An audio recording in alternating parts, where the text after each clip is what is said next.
Akhir-akhir ini, kabar yang mempertanyakan efektivitas vaksin Sinovac ramai tersebar, baik secara langsung maupun lewat berbagai platform media sosial. Ada juga pesan berantai yang menyebutkan vaksin buatan Sinovac memiliki keampuhan atau efikasi yang cukup rendah, yakni 51%. Hal ini tentu meresahkan. Pasalnya, vaksin tersebut adalah salah satu yang banyak dipakai di Indonesia. Pesan tersebut mengklaim bahwa efikasi yang rendah ini menyebabkan banyak rakyat Indonesia meninggal, termasuk tenaga kesehatan. Pesan tersebut juga menyebut referensinya berasal dari berita media asal Inggris The Guardian. Pesan dilanjutkan dengan menyalahkan pemerintah, mengapa kita harus menggunakan vaksin Sinovac dan klaim bahwa Sinovac tidak mengeluarkan hasil uji klinis fase 3. Menurutnya, tanpa hasil uji klinis tersebut, sulit untuk mengetahui perkembangan kualitas vaksin Sinovac. Pesan ini tersebar di tengah lonjakan jumlah kasus COVID-19 di Indonesia beberapa minggu terakhir. Lonjakan ini ditenggarai berhubungan dengan menyebarnya varian Delta dari virus penyebab COVID-19 serta libur Idul Fitri. Dalam situasi kritis ini, Indonesia juga sedang menggalakkan vaksinasi yang cukup didominasi oleh vaksin buatan Sinovac CoronaVac. Lantas, benarkah klaim dari pesan-pesan ini? Bagaimana pendapat tenaga kesehatan terkait pesan tersebut di atas? Sebelum Anda divaksin atau sudah divaksin, namun merasa tak nyaman dengan berbagai kabar yang beredar, ayo simak baik-baik ulasan berikut ini. Sebagaimana dilansir dari tirto.id, langkah pertama yang dilakukan media tersebut adalah mengecek artikel The Guardian yang dijadikan referensi pesan tersebut. Artikel berjudul Indonesian COVID Deaths Adds to Questions Over Sinovac Vaccine tersebut yang berarti kematian akibat COVID di Indonesia menambah pertanyaan terkait vaksin Sinovac, membahas kekuatan vaksin Sinovac dalam memberi proteksi pada petugas kesehatan sebagai garda terdepan yang berperang melawan COVID-19. Berita yang dirilis pada 28 Juni 2021 ini mengungkapkan data dari Ikatan Dokter Indonesia serta hubungannya dengan perlindungan Sinovac terhadap varian baru virus SARS-CoV-2 penyebab COVID-19. Menurut artikel tersebut, IMA atau IDI mencatat bahwa antara Maret 2020 hingga 26 Juni 2021 ada 949 tenaga kesehatan Indonesia yang meninggal setelah terinfeksi COVID-19. Dengan kondisi tersebut, kelompok-kelompok yang mewakili tenaga medis di berbagai negara, termasuk Indonesia, tengah mendiskusikan apakah dosis tambahan AstraZeneca, Pfizer, atau Moderna dapat memberikan perlindungan yang lebih besar untuk petugas kesehatan. The Guardian juga menuliskan beberapa negara yang menggunakan vaksin Sinovac atau Sinopharm asal Tiongkok juga melaporkan kenaikan kasus baru-baru ini. Negara-negara tersebut adalah Mongolia, Bahrain, Seychelles, dan Chili. Di sisi lain, Organisasi Kesehatan Dunia atau WHO sendiri pada bulan yang sama pada 1 Juni 2021 telah menyetujui vaksin buatan Sinovac untuk penggunaan darurat.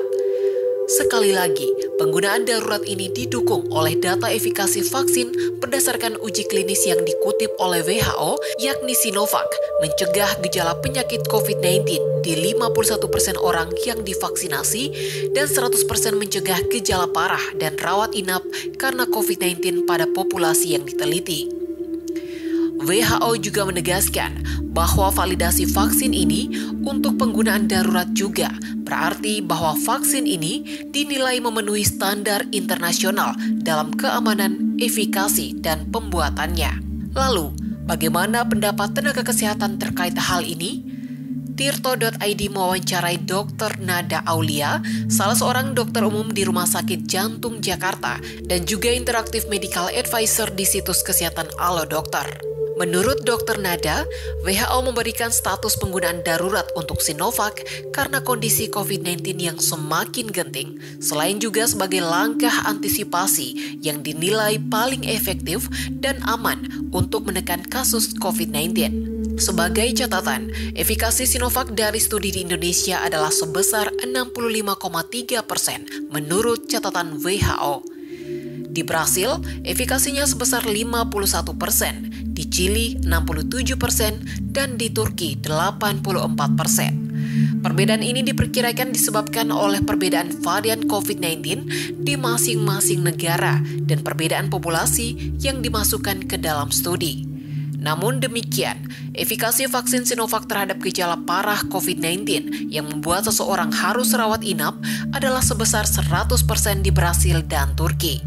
Meski menurut Dr. Nada, sudah banyak berkembang vaksin yang efikasinya jauh lebih tinggi seperti Moderna dan Pfizer. Dr. Nada menjelaskan mengenai efikasi vaksin yang banyak diperdebatkan.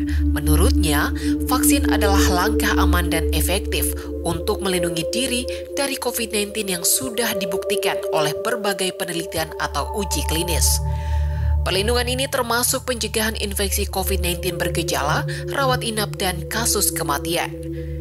Kemudian uji klinis tersebut akan menghasilkan data efikasi vaksin. Vaksin Sinovac yang menggunakan partikel virus yang dilemahkan atau inactivated memiliki efikasi 65,3% berdasarkan studi di Indonesia. Apa arti dari angka tersebut? Artinya, vaksin Sinovac mampu menurunkan sebanyak 65,3% kasus penyakit COVID-19 pada mereka yang telah divaksin jika dibandingkan dengan yang belum divaksin, dan nilai itu masih signifikan dalam menekan kasus COVID-19 di masyarakat. Kesimpulannya, berdasarkan penelusuran fakta yang telah dilakukan, dapat disimpulkan bahwa informasi yang tersebar melalui pesan WhatsApp bersifat salah dan menyesatkan atau false and misleading.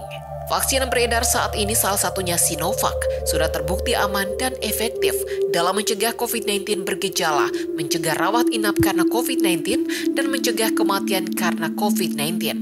Masyarakat dihimbau untuk berhenti membanding-bandingkan vaksin mana yang lebih baik karena semakin lama menunggu, semakin besar risiko untuk terpapar COVID-19.